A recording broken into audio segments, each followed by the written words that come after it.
चंदन यात्रा प्रस्तुति बैठक अनुष्ठित ता 19/4/2026 तारीख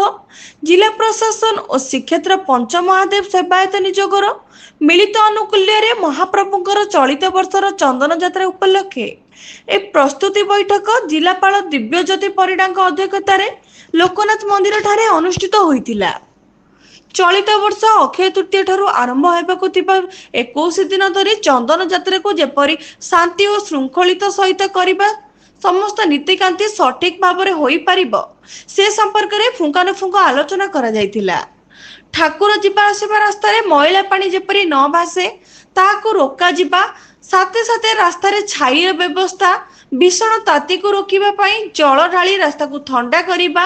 रात्रि समय रे आलोक और आरक्षी अधीक्षक पक्षरु सुरक्षा व्यवस्था को सठिक करने सहित मंदिर रे चंदन यात्रा पई आलोक व्यवस्था करने सेवायत निवेदन रही। समय पूर्व समस्त कार्य को सठिक भाव करने जिलापाल विभागीय अधिकारी मानक निर्देश देथिले। सुरक्षा व्यवस्था को कड़ाकड़ी करने सह ट्राफिक और भीड़ नियंत्रण व्यवस्था करा जिवो बोली आरक्षी अधीक्षक प्रतीक सिंह सूचना देथिले।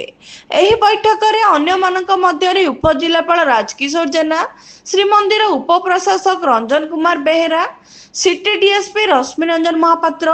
टाउन थाना आईआईसी गोकुलानंद दास, आईआईसी बासेली साही,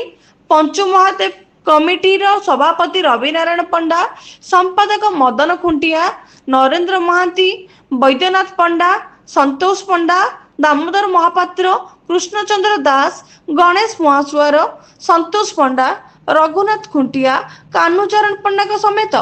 पंचु महादेव मंदिर सभापति, संपादक और वैशिष्ट सदस्य रही आलोचना रे भाग नहीं।